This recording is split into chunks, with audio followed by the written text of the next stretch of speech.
The stories presented in this video are real, but we have changed the characters' names and altered images to protect their identities.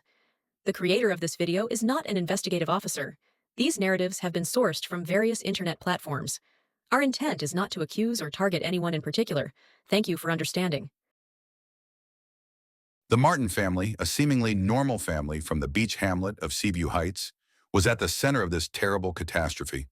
The worst mistake this family could have made was to welcome a stranger into their home, and the results were disastrous. Lives were destroyed, trust was broken, and most terrifying of all, the offender nearly got away with it without facing any consequences from the police. Seaview Heights was a little town renowned for its serene beaches and stunning lighthouses, but it would soon be rocked by a scandal that would permanently damage the town's reputation. The three beautiful young children that the Martins had, Jack, Olivia, and 3-year-old Pony, were Mr. William, his wife Emma, and a picture-perfect family. But behind the surface of their seemingly perfect life, sinister desires and dark secrets were growing. Rich real estate salesman Harry Williams was well known for his charm and good looks, and his stunning wife Emma, a dedicated teacher, was the epitome of grace and kindness. Her colleagues appreciated her, and her students loved her. To be quite honest, this couple seemed to have it all, a prosperous and happy life, and they resided in a gorgeous home with an ocean view. However, as the pressures of work and family life increased, their marriage started to show signs of weakness. Let me now introduce you to Jessica, a recent Seaview Heights resident and college student who plays a crucial role in our story. The first time Jessica stepped foot in Seaview Heights was bright and windy.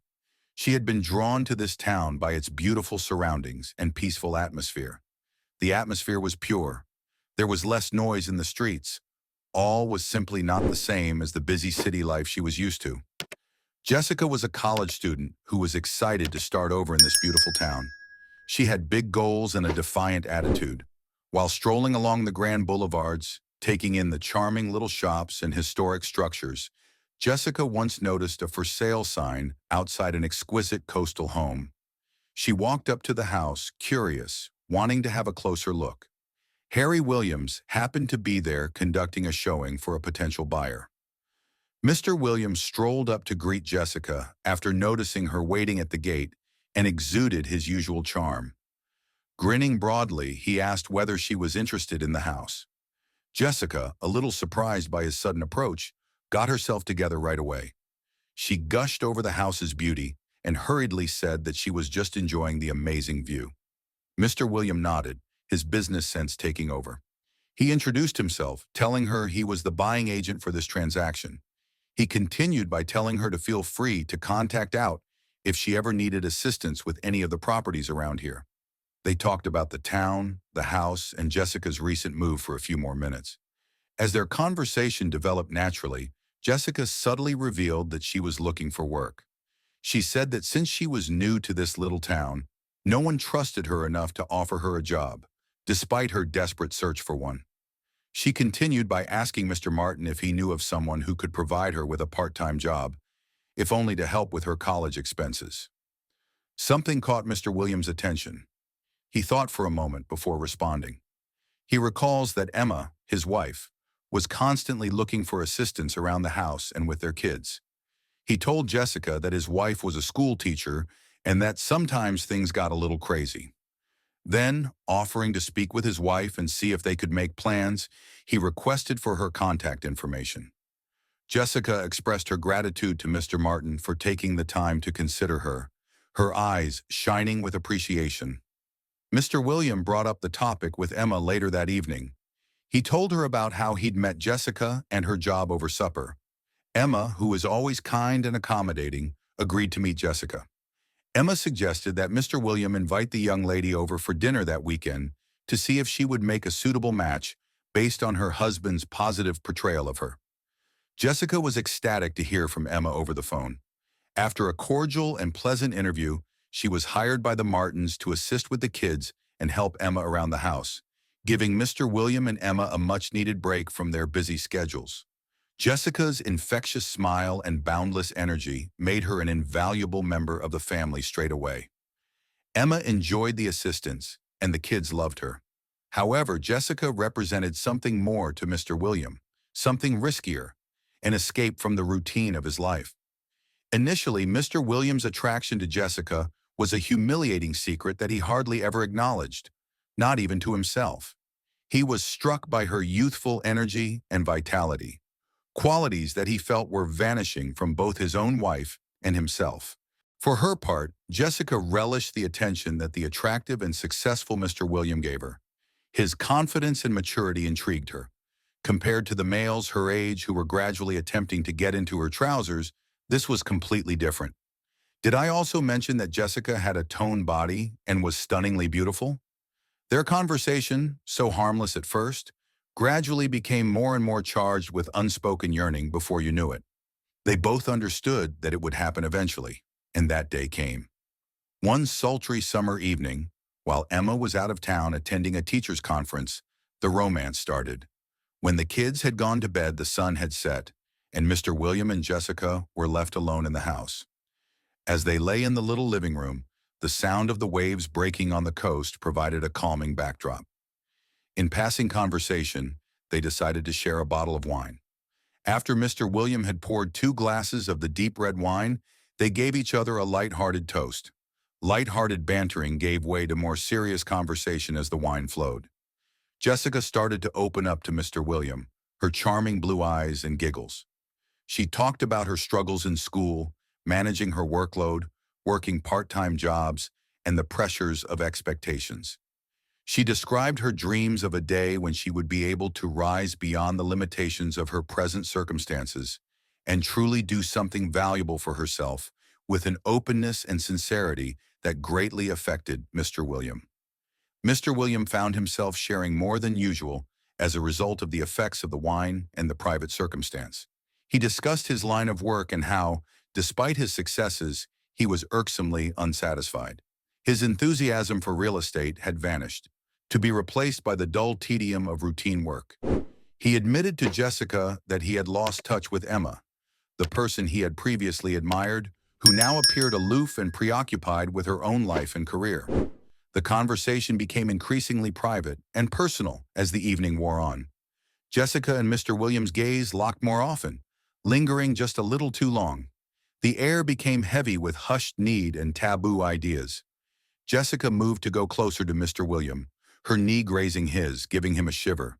He detected a hint of her perfume, and the soft, flowery scent started to penetrate the air between them. Mr. William was drawn to Jessica because she was a young woman who embodied the qualities he felt he was missing: youth, spontaneity, and an unfulfilled love of life.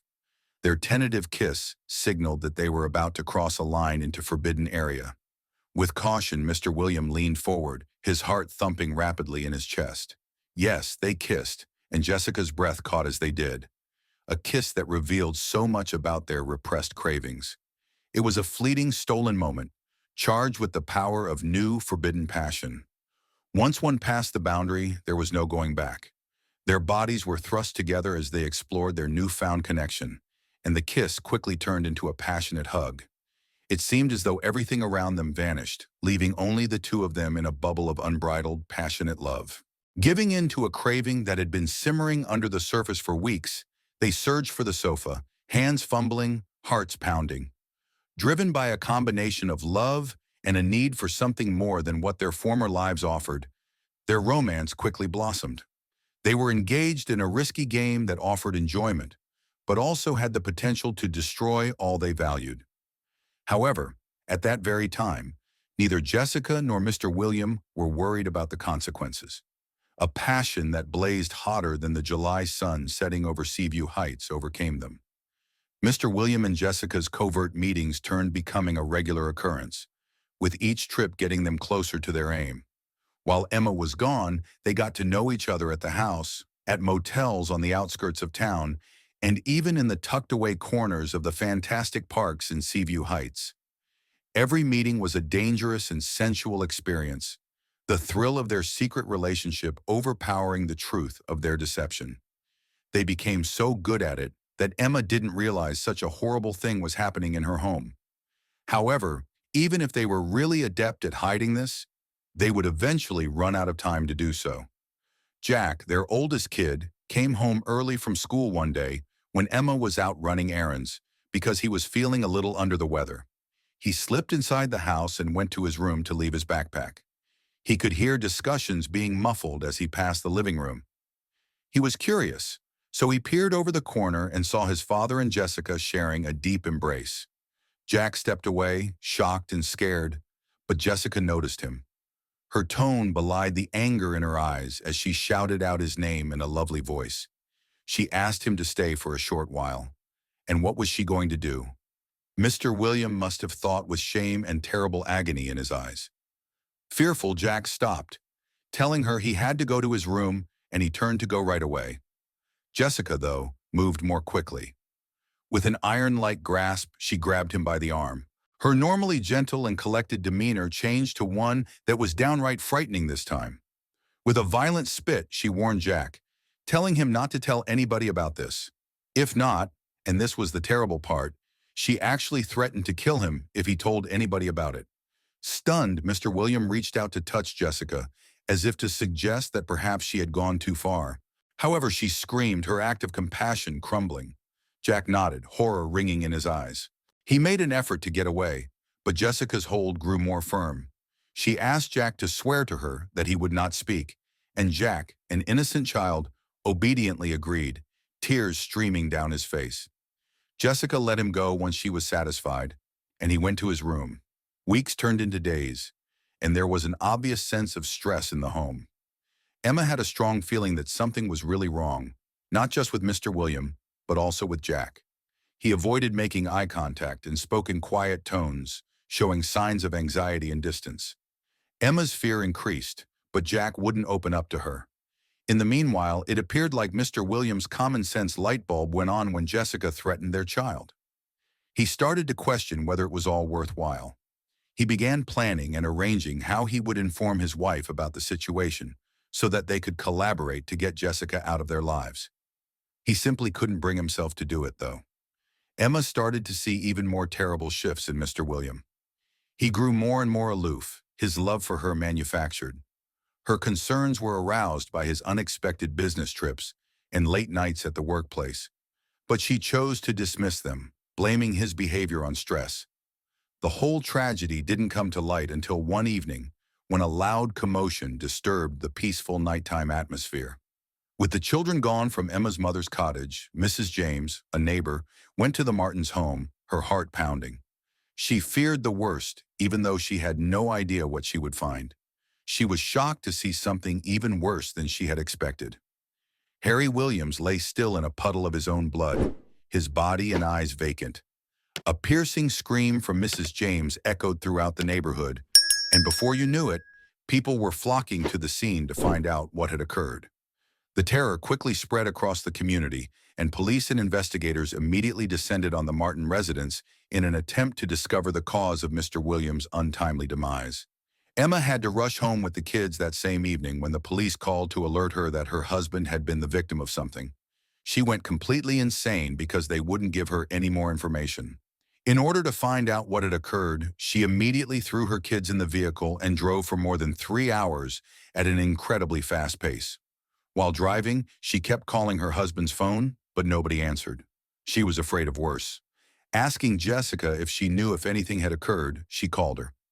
Jessica said that there was a disturbance outside the house and that she was prevented from entering by the cops. She also disclosed that she had arrived to deal with the disturbance in the community after being out of town that day. When Emma finally arrived, she found her husband's body in a motionless state, with forensics still working to determine the cause of death. She lost it. Why had this occurred? All people loved Mr. William. He was not despised even by those who harbored mild jealousies of his existence. Who would act in such a way? She was given time by the authorities before they asked whether she thought somebody may be responsible for this, but she had no suspicions. Nobody crossed her thoughts. Mr. William was a wonderful husband, father, and nearly perfect man. He was kind but endearing, and he would always provide a hand to those in need. There was not a single individual that she could think of who would try to kill Mr. William.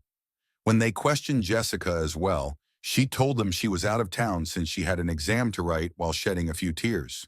It came out that Jessica's alibi was confirmed when they called the institution to inquire about her presence for the test. When they asked Jack, the eldest child, if he also knew anything that may lead them to his father's killer, Jack said that he didn't. Jack became even more discouraged because he was already carrying a heavy load from his secret. The sight of his father's death disturbed him, as he had a gut feeling Jessica had to be involved in some way. He was overwhelmed with anger and terror at every glance she gave him, her warning echoing in his mind. He made the decision to confront her because he could take the weight any longer. One evening, Jack found Jessica alone herself in the kitchen, while Emma was out trying to cope with the terrible loss that had taken over her life. His heart pounded as he arrived at her, the air heavy with unspoken murmurs. "What made you do it?" Jack growled angrily, a mixture of fear and rage blazing in his eyes. "It was you, I'm sure of it. My dad was slain by you." Jessica's eyes narrowed as her attitude darkened. Jack had no idea what he was talking about, she told him. She spat out, "Jack, be careful with your claims." With his hands clasped at his sides, Jack stepped forward, stronger and more confident than before. He was the one threatening this time. He told her to go, threatening to tell his mother about the affair and everything if she stayed. He was unable to tolerate her. He couldn't stand the sight of her, even if he wasn't sure whether she was genuinely remorseful for his father's death. Jessica's demeanor abruptly changed from predatory to protective. She sprang for Jack, but he slipped out of her reach and dashed through the kitchen door. Driven by a furious yet scared feeling, Jessica grabbed a knife from the kitchen and ran after him, her boots slamming against the wood floor. Jack let out a shout as she approached him, the knife striking his shoulder, but narrowly avoiding his vital organs. The pain was excruciating, but the fear was worse. With blood dripping from his wound, he collapsed to the ground. As his cries reverberated throughout the home, Jessica saw the seriousness of her actions and sprinted out, dropping the knife with a loud clang. Shaken and bleeding, Jack called out for his mother, who hurried outside and rushed to the phone to call for assistance from the police and an ambulance. As they searched for Jessica, the police showed up in an instant, their lights glowing brilliantly on the walls. Meanwhile, Jack was taken to the hospital due to his fast diminishing blood supply. Emma was in a difficult situation, and his life was now in danger.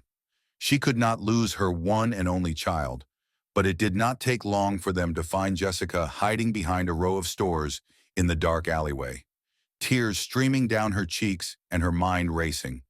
Her pretense of innocence was shattered when she was pulled in. After being questioned for a long time, Jessica confessed to killing Mr. William. She described how Mr. William had broken up with her, telling her he couldn't go on and insisting she leave his life, in an icy, unfeeling voice. Determined to ensure Jessica would never work at Seaview Heights again, he had made up his mind to tell Emma everything and obtain a restraining order against her. She'd snapped, desperate and enraged. She had used the chance to stab Mr. William, sending the knife smashing into his back as he fell to the ground, while he turned his back and stepped away, allowing her a minute to think. Emma was inconsolable. Her husband's agonizing death served as a mask for the news of his adultery. She only wanted him back, didn't give a damn about the lies, but it was too late. The Martin family had been devastated beyond repair, and the formerly peaceful hamlet of Seaview Heights had been permanently scarred. As Jack healed from his injury, flashbacks of the evening he confronted Jessica tore him apart. He was overcome with intense regret for not speaking up sooner and for not being able to stop his father's passing. Emma, who was struggling to keep her family together, could see how it was affecting him. She tried to reach out to provide consolation, but Jack remained far away, his eyes worried. The neighborhood tried to process the tragedy after learning the horrible facts that had been hiding behind the surface of the picture-perfect family. Once symbols of calm and serenity, the stunning beaches and lighthouses now appeared to be witnesses to the horrific history of murder, treachery, and love that would tarnish their name for all time. Rumors of the Martins' death circulated across the town, and to be honest, amazing was the best word to describe it. Emma felt her grief overtake her. Her once ideal existence fell apart. She was unable to even will herself to be angry with Mr. William for his deception. It was too horrible to lose him. She lost endless hours gazing out at the ocean, its waves crashing in a repetitive pattern that served as a sobering reminder of the life that had once seemed so full of possibilities. Jessica's trial gained attention from the media and became a community center point, drawing curious audiences. Those who witnessed her chilly, meticulous manner on the stand felt their spines tingle. Her voice chillingly distant, she described the events leading up to Mr. Williams' death without showing any regret. Still processing his misfortune, Jack was asked to give a statement. With a faltering but firm voice, he described the horrifying night he had encountered Jessica while standing in front of the court.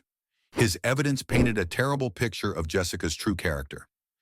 The jury didn't deliberate long as the trial came to a conclusion before convicting Jessica of first-degree murder. Justice was served to the shattered Martin family by her prompt and severe punishment. Following the incident, Emma, Jack, and her children, ages 3 and 7, found it difficult to reassemble their lives. Emma made the decision to sell the house in the hopes that a new beginning would aid in their recovery because the once beautiful mansion was now the scene of horrible memories. The wounds persisted even after they ran away from the curious onlookers and murmurs. Seaview Heights, which was forever changed by the disaster, attempted to reclaim its previous grandeur. The narrative of the Martins remained in the air, a cautionary tale of buried secrets and the evil that may lurk behind even the most seemingly perfect lives. Yet the lighthouses and beaches continue to draw tourists.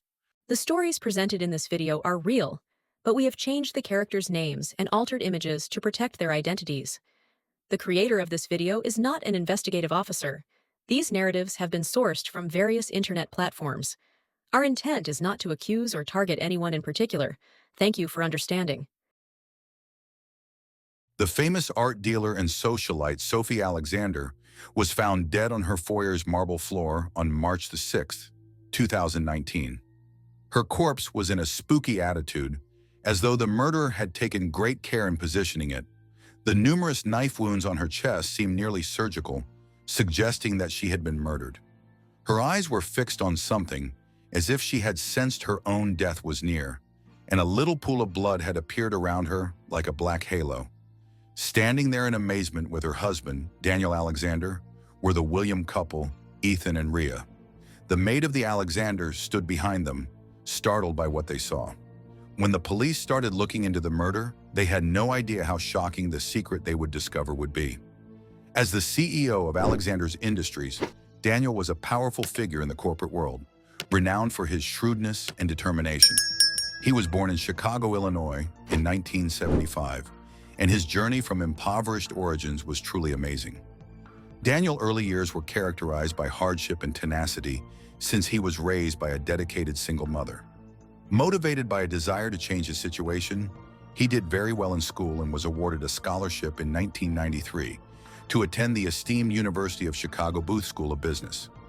After earning his MBA in 1997, he began working for a modest real estate company where his natural ability to see opportunity and transform financially troubled properties into successful endeavors soon made him stand out. Daniel had already established himself as a prominent figure within the multinational corporation he led by 2005. His adeptness at navigating intricate financial environments and his remarkable ability to forecast market patterns were hallmarks of his success. Under his direction, the business prospered and rose to prominence in every industry. His standing as a cunning businessman and a captivating leader grew, gaining him power and respect in the commercial community.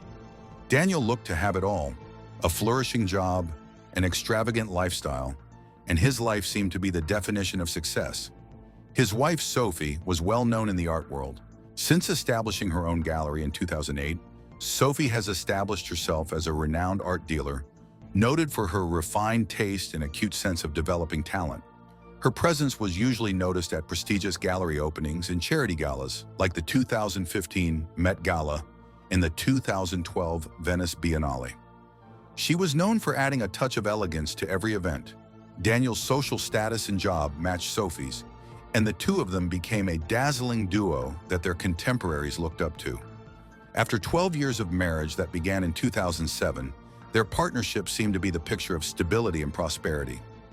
By 2019, Sophie's gallery had established itself as one of the top locations to find modern art, enhancing her stature in the industry. On November 10, 2012, Daniel and Alexander's attended a well-known charity banquet in Manhattan, where they first met Ethan and Rhea Williams. Held in one of the most opulent locations in the city, the event brought together prominent people from a variety of industries, including technology, finance, and the arts. Renowned for her position in the art world, Sophie was the honoree, while Daniel, a well-known CEO, attended to help his wife and make the occasion a success. During the evening, Ethan Williams, a wealthy and captivating businessman, was taken to Sophie's elegance and wisdom right away. Rhea, who was similarly charming and well-connected, started talking to Daniel right away. The four of them quickly bonded over their shared interests as they got into animated conversations about high society, business, and the arts. As Daniel and Ethan discussed the newest business trends and investment potential, Sophie and Rhea talked about their favorite artists and future exhibits. The conversation flowed naturally. There was no denying the couple's connection, and their initial banter soon developed into a sincere relationship. The William couple invited the Alexander over for a more private get-together as the evening wore on. After both couples enthusiastically accepted the invitation, they began spending weekends together, going to events and discovering new hobbies. Over time, their friendship deepened through regular dinners, cultural excursions, and joint charitable endeavors. It was at one of these get-togethers that personal experimentation and non-traditional lifestyles were discussed. Prominent for their spirit of adventure, Ethan and Rhea proposed the concept of a wife-swapping arrangement, arguing that it would liven up their life and provide some excitement. Intrigued by the concept and seeking a fresh dynamic in their partnership, Daniel and Sophie decided to investigate this new arrangement. This arrangement seemed like a logical continuation of the friendship between the Alexander and the William couple because of their mutual respect and trust. After a period of curiosity and excitement, the couple's exchanges became into a regular feature of their social life. Originally meant to be an exciting and unique distraction from their high-profile life, the wife-swapping arrangement was meant to be daring. It blended their personal and professional life together and soon became a regular element of their social contacts. The Alexander were greatly impacted by Ethan and Rhea, and their shared adoption of this unusual way of life started to strain their bonds. After participating in a wife-swapping arrangement with their partners, Sophie and Ethan Williams started to form close emotional ties in 2017. What had begun as an exciting experience of physical closeness had developed into a close bond. They discovered that they were missing each other's presence, exchanging secrets, and discovering previously undiscovered passions. Sophie and Ethan found it difficult to uphold their arrangement's limits as their friendship grew closer. They began to ponder if their feelings for each other were only a result of their illusion or something more substantial. Meanwhile, Daniel and Rhea, ignorant to the developing heat between their partners, continued to enjoy the pleasures of their unique relationship. They started to covertly meet outside of their scheduled wife-swapping rendezvous. Stolen moments, furtive looks, and whispered vows were a daily part of their existence. There was a spark between Sophie and Ethan that they could not shake when they were with their respective partners, Daniel and Rhea, for their wife-swapping sessions.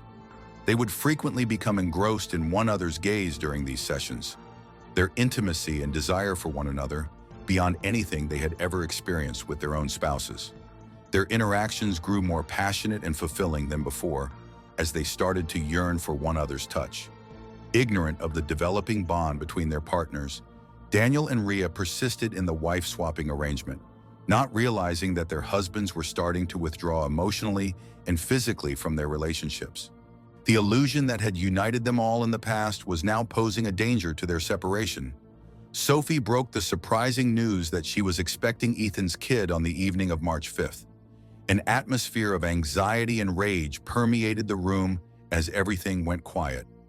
Rhea glanced at Sophie, her face contorted with anger and betrayal, her eyes burning with hate. Her hands were balled into fists, and her body language begged for aggression. Daniel's eyes widened in amazement and hurt, his face flushed scarlet. He didn't appear to be able to take in the information. Attempting to defuse the situation, Ethan moved closer, but Ria's scowl stopped him cold. His gaze flitted between Ria and Sophie, uncertain of his next move. The two couples' relationships were on the verge of breaking down, and the atmosphere was electric with tension. The dream of exchanging wives had become a terrifying reality, and it appeared that there was no way out. Sophie passed away in her own blood pool on March 6th. The police got to work on their investigation shortly after the body was discovered. The circumstances behind Sophie's murder have been explained to the detectives. Her husband Daniel, their neighbors, the William couple, and the Alexander maid Madison were the only other people around when the murder occurred. At the crime site, a medical examiner showed there. According to the medical examiner's assessment, Sophie died as a result of several knife wounds, most likely from a letter opener. Considering the well-organized crime scene and the absence of any indications of forced entrance or struggle, the examiner's hypothesis suggested that the killing was a premeditated act. This implied that the murderer may have been somebody Sophie knew, someone who had access to the mansion and had prepared the assault beforehand. When the police questioned Daniel and the William couple, they both made the same claim. When questioned about their locations on the day Sophie passed away, each of them stated that they were in separate sections of the estate and were not aware of what had transpired. Their alibis were investigated, but there was no other worker or witness to validate their confirming testimonies. But the cops were still suspicious that one of them could be hiding something, so they kept looking into it. The police were investigating and pursuing many leads as part of their continuing operations. In the meantime, the statements made by Daniel and the William couple were being closely examined for any discrepancies or any hints that were overlooked. They claimed that it was the maid Madison who had called out to them, letting them know that Sophie was dead. They stated that they were not aware of the circumstances leading up to Sophie's death until they were called to the scene by Madison's desperate pleas for assistance. When Madison was questioned further, she gave her account of what happened. She stated that she had heard Sophie's voice coming from below while she had been upstairs going about her regular business. She claimed to have heard Sophie talking to someone, but she was unable to identify the person or understand their conversation. When she descended the steps to look around, she saw a terrible sight. She witnessed an unidentified attacker stabbing Sophie many times before turning and running from the area. Claiming to have been too stunned and scared to step in, Madison had contacted Daniel and the William couple right away and asked for assistance. But the cops saw that Madison was being vague on several things and that her account appeared to have been prepared. She maintained that she was speaking the truth despite their repeated requests for further details. The police kept looking into Madison's possible role in Sophie's murder because they weren't persuaded. Sophie's corpse was transported that day for autopsy, and upon release of the results, the medical examiner's report said that Sophie was certainly pregnant and that there were evidence of a violent fight on her body. Despite the lack of DNA on her body, the investigator was intrigued by one unusual feature. Her hand wound had a little, quite invisible thread of cloth stuck in it. Subsequent investigation showed that the thread matched the couch fabric in the Alexander's family's living room. This implied that the murderer might have been inside the house, either before or after the murder, and might have been sitting on the couch. When the murderer got up or shifted during the struggle, the thread might have come loose from the couch and unintentionally got caught in Sophie's wound. The police inquiry proceeded with a series of individual interviews the next day. In one room, Daniel, still in shock over his wife's death, was questioned. In another, the William couple, along with their maid Madison, were questioned. There were differences found in their claims when they were requested to provide a thorough account of what they did the night before the murder. Daniel said he had been working late in his study and had neither heard or seen anything out of the ordinary. Ria claimed to be in their bedroom, reading a book, while Alan claimed to have been watching TV in the room upstairs. But the maid Madison admitted that she had witnessed Ria and Sophie fighting in the living room at about 10 o'clock at night, and that she had subsequently seen Alan and Sophie together at about 10:30 at night. When the maid revealed further information, the police began to wonder more since the William couple accounts did not add up to what Madison had told them. What were they concealing, and who was speaking the truth? Every minute that passed, the inquiry grew more intricate. Sensing that Madison may be an important witness, the police continued to question her. They wanted her to go into more detail about the William couple regular trips to the Alexander home. After pausing, Madison disclosed a startling revelation. She had seen that at their get-togethers, the William couple and Alexander would switch spouses. It was a frequent event, and Madison had gotten accustomed to watching the couples trade partners. The cops were astonished by this information. They had suspected an affair, but not a mutually agreed-upon plan to switch wives. The police hauled Daniel and the William couple in for more interrogation, armed with the fresh information from Madison. To their astonishment, when they individually questioned each of them about their involvement in a wife-swapping scheme, they all acknowledged it. It was verified by Daniel, Ethan, and Rhea that they had been trading partners, and that it had been a mutually agreed-upon arrangement between the two spouses. They insisted that it was only a harmless exercise meant to enliven their marriages and discover new relationships. As the inquiry went on, Rhea and Daniel came to light as the main suspects in Sophie's murder. The pregnancy had been found to be an obvious motivation by the police. The authorities now had good grounds to suspect that Rhea, as Ethan's wife, would have had a purpose to kill Sophie, since Ethan had earlier disclosed that Sophie was expecting his child. Rhea's motivations for committing the murder may have included betrayal, jealousy, and a desire to preserve her marriage. Likewise, if Sophie's adultery and pregnancy with another man's kid had made him feel betrayed, Daniel, Sophie's husband, would have had a reason to kill her. The police began to question if he could have been more engaged in the events of that tragic night than he had previously claimed, because his prior alibi of working in his study now sounded dubious. Rhea and Daniel were brought in by the police for another interrogation, this time with an emphasis on their possible motivations and any evidence that may connect them to the crime. In an attempt to link Rhea and Daniel DNA samples with any evidence gathered from Sophie's body, the police also took Rhea's DNA. They did, however, find no evidence of their DNA at the murder scene or on Sophie's body following extensive testing. The police had no choice but to free Rhea and Daniel from custody because there was no tangible evidence connecting them to the crime. Their dubious alibis and suspicious behavior notwithstanding, the police lacked sufficient proof to imprison them. Their attorneys had been pushing for their release, pointing to the lack of concrete evidence linking them to Sophie's slaying. Nothing damning was discovered during the police's investigation of their laptops, phones, and possessions. No fingerprints, no DNA, and no questionable contacts or transactions.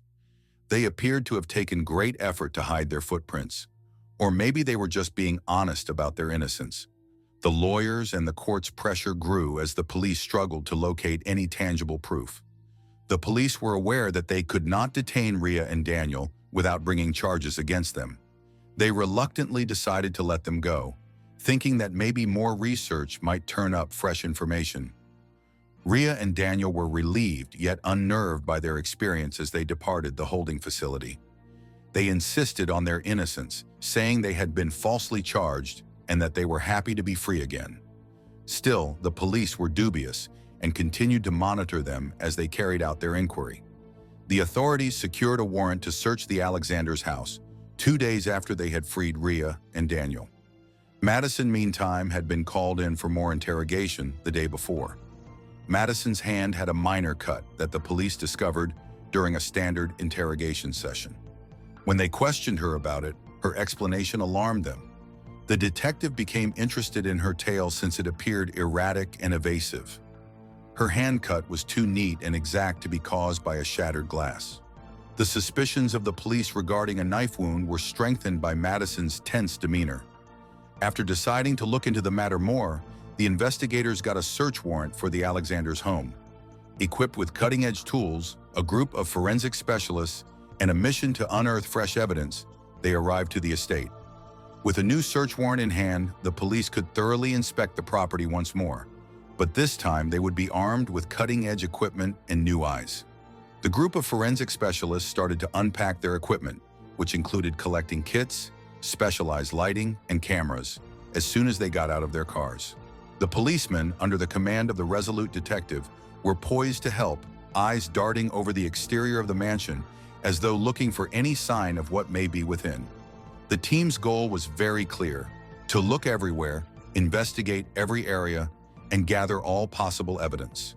They would re-interrogate the employees, revisit the crime scene, and re-examine every bit of previously gathered evidence. Every nook and cranny was thoroughly examined in the painstaking quest for hints. And then they discovered the murder weapon inside the incinerator, a half-burnt but unidentifiable kitchen knife found stuck in the ash. The officers removed the knife with caution so as not to tamper with any possible evidence. After bagging it, they submitted it to the lab for examination. One big development in the case was the finding of the murder weapon. Now that they had tangible proof, the police could connect the murderer to the crime.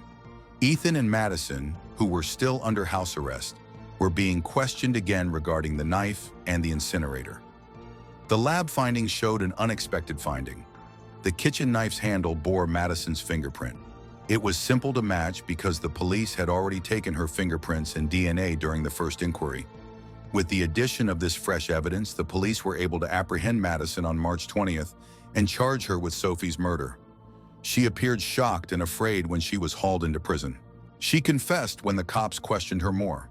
Sophie had discovered Madison stealing from the living room safe, according to Madison. After Sophie threatened to call the police, there was fighting. Madison's hand reached automatically for the one she had attempted to open the safe in a panic. In a fit of desperation, she stabbed Sophie, not meaning to murder. The detectives listened closely as Madison spilt her confession, detailing the sequence of events that ended with Michael's untimely demise. The truth about the murder had finally been revealed by the inquiry. Fear and desperation had drove Madison's actions, and the result had been disastrous.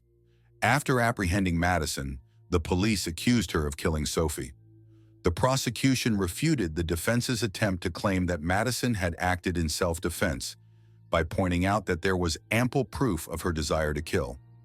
Following hours of deliberation, the jury returned a guilty judgment. Madison was given a life sentence without the prospect of release by the judge. Madison's face fell as the sentence was read out, and she fell back in her chair, sobbing with sadness.